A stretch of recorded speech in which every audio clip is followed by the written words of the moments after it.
आप सब। मैं यशिका चौहान स्वागत करती हूँ आपका आपके YouTube चैनल स्टूडेंट इंडिया पे। तो आज हम इस वीडियो के अंदर वचन के बारे में पढ़ेंगे कि वचन क्या होते हैं। हमने हमारे प्रीवियस वीडियो में लिंग पढ़ा था कि लिंग क्या होते हैं। लिंग के हमने दो भेद पढ़े थे, स्त्रीलिंग और पुल्लिंग। एक बार देख लो। तो जो लिंग होते थे वो क्या होते थे, हमें स्त्री और पुरुष जाति का बोध कराते थे, जिसके दो हमारे क्या थे प्रकार थे, एक स्त्रीलिंग था एक पुल्लिंग था। स्त्रीलिंग हमें स्त्री जाति का बोध कराते थे और पुल्लिंग हमें पुरुष जाति का बोध कराते थे। उसी के साथ साथ हमें जाना था कि जो वस्तुएं होती हैं, जैसे हमारे क्या हो गए, पेन हो गए, पेंसिल हो गए, इनका कैसे पता चलेगा कि ये कौन सा लिंग है, मतलब पुरुष है या फिर स्त्री है। तो इन्हें हमें वाक्य में प्रयोग करने के बाद पता चलता था। ये सब बातें हमने हमारी प्रीवियस वीडियो में करी थी। इस वीडियो के अंदर हम वचन के बारे में पढ़ेंगे। वचन मतलब वस्तुएं, जो वस्तु होती है उनके क्या संख्या क्या है, संख्या जो होती है ना, सब चीजों के बारे में हम इस वीडियो में बात करेंगे। देर ना करते हुए वीडियो स्टार्ट करेंगे। तो सबसे पहले हम देखते हैं हमारे वचन की परिभाषा क्या होती है। ऐसे शब्द जिनसे पता चलता है कि एक या फिर एक से अधिक वस्तु, जिनसे हमें एक या फिर एक से अधिक वस्तुओं का बोध होता है।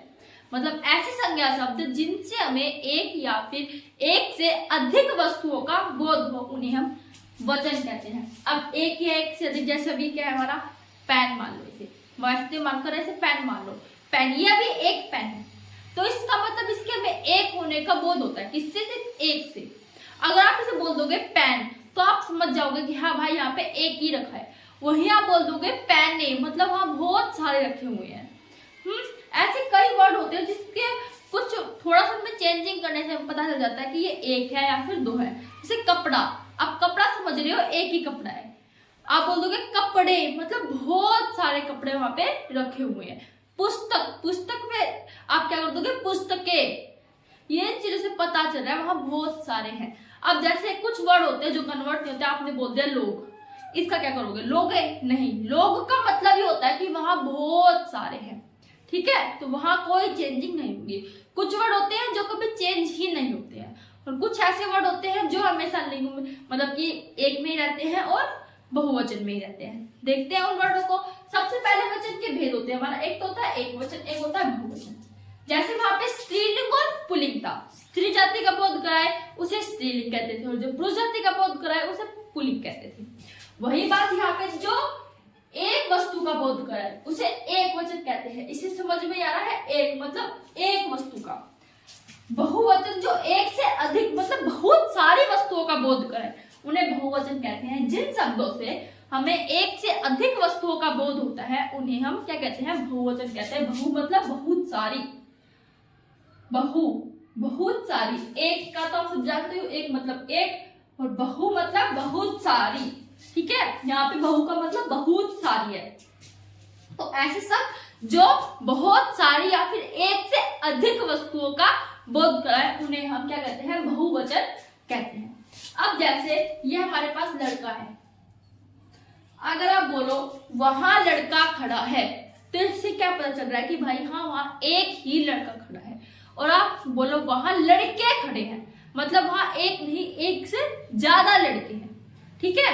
ऐसे आगे पुस्तक, मैंने पुस्तक पढ़ी, तो कितनी पुस्तक पढ़ी उसने, एक ही पुस्तक पढ़ी। मैंने पुस्तकें पढ़ी, मतलब उसने बस एक से अधिक पुस्तक पढ़ी। उसने कौन कौन सी पढ़ी वो नहीं पता, लेकिन अधिक पढ़ी उसने पुस्तकें। ये क्या आ गया, पुस्तकें। यह लड़के, ये बहुवचन में है। अब आप देखो, अगर आपको लड़के बोला जाए तो वहीं आपको अधिक, वहां आपको अधिक का बोध हो रहा है। लेकिन अगर आपको लड़का बोला जाए तो वहीं आपको एक सिंगल होने का मतलब एक अकेले का बोध हो रहा है वहां पे। ऐसे लड़की, लड़की या, अब आप सोच रहे हो कि यहाँ हमने ए लगाया, वहां हमने क्या लगा दिया, या लगा दिया। क्यों ऐसा हुआ, लड़की या, ये सब थोड़े बहुत चेंजिंग होते हैं कि हमें। अब आप लड़की में लड़के नहीं लगा सकते, पता नहीं क्या बना, पर वहां पे आप ए नहीं लगा सकते, वहां पे आपको या लगाना होगा, क्योंकि वहां पे वर्डों को हिसाब से देख के हम लगाते हैं। कुछ वर्ड क्या है बोल तो लेते हैं, अगर आपको कोई बोल दे लड़की तो आप बोल दोगे लड़कियां, पर उसको लिख के दिखाओ तो थोड़े लिखने में क्या होती है, गलतियां होती है। वो सब जो लिखने की गलतियां हैं, और हम देखेंगे कि कब आ जाए तो उसको किस में क्या कन्वर्ट करना है, कैसे कन्वर्ट करना है, वो सब हमारी अगली वीडियो में देखेंगे। अभी सिर्फ इस वीडियो में हम एक वचन और बहुवचन में थोड़ा सा अंतर देखेंगे क्या होता है। जैसे एक वचन में तो एक ही वस्तु का बोध होगा और बहुवचन में बहुत सारी वस्तुओं का बोध होगा। ठीक है, जैसे कलम तो कलमें,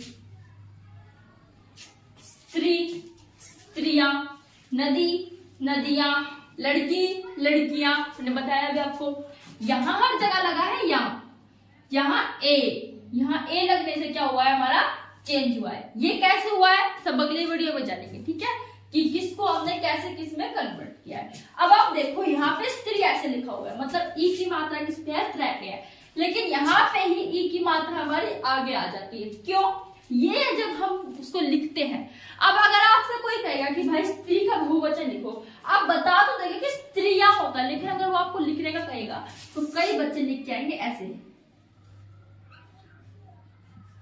कई लिख के आएंगे ऐसे, और वहीं आपके मार्क्स कट जाएंगे। आपने लिखा तो ठीक है, I mean, आपने जो बोला था आपने लिखा हुआ है स्त्रियां, लेकिन आपका ये गलत होना चाहिए कि ई की मात्रा भी यहाँ पे आपने गलत लगाई है। ई की मात्रा कैसे लगेगी, ऐसे लगेगी। तो ये छोटी छोटी गलतियां होती है ना लिंक को लिखने में, वो सब हमारी अगली वीडियो में देखेंगे गलतियां होती कैसे है। अभी सिर्फ इतना पता कर लो कि जो एक वचन होता है उनको हम बहुवचनों में क्या करते हैं, बदल देते हैं। बदलते सिर्फ अगर हमसे कोई पूछता है तो कई की जगह हमें बहुवचन दे देते हैं, पुस्तक की। अब इसको आप एक वचन कर देते हो तो पुस्तक, कई की जगह ऐसे भी लिखा जाता है। लेकिन इनसे पता चलता है हमें कि कुछ शब्द हमें बोले जाएंगे, उनसे भी बताना है कि ये एक वचन है या फिर बहुवचन है। अब जैसे आपको अब किसी ने बोल दिया, मान लो गधा बोल दिया, तो गधा का क्या मतलब है, वहां वो एक ही वचन है ना, और वही बोलता है गधे, तो वहां वो बहुत सारे हो गए। आया उनके जो डिफरेंस। अगर बोलते हैं पंखा, एक ही है, पंखे बहुत सारे हो गए। पेंसिल एक ही है, पेंसिले बहुत सारे हो गए। ऐसे जो भी कन्वर्ट होते हैं ना, बहुत मतलब पता चल जाता है कि क्या चीज एक वचन है क्या बहुवचन है। और हमें अगर कोई बताता है तो उससे ही पता चल जाता है कि ये एक वचन है या बहुवचन है। दिक्कत का होती है हमें सिर्फ लिखने में होती है, जो वो लिखने की दिक्कत है हम अगली वीडियो में देखेंगे। आई होप आपको भी समझ में आ गया होगा कि इन दोनों में डिफरेंस क्या होती है। एक बार और देख लो, वचन जो होते हैं वो एक या एक से अधिक वस्तु का बोध कराते हैं, एक या एक से अधिक वस्तुओं का बोध कराते हैं।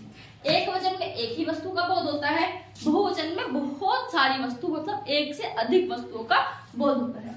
लड़का एक वचन है, उसका बहुवचन है लड़के।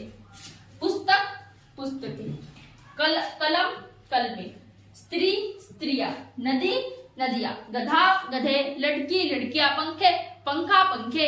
ठीक है, ऐसे बहुत सारे हैं जिनसे हमें कोई बोले तो हम समझ जाते हैं कि ये एक वचन है या बहुवचन है। यही हमारी वीडियो थी। अगर आपको ये वीडियो अच्छी लगी हो तो लाइक सब्सक्राइब एंड शेयर करें।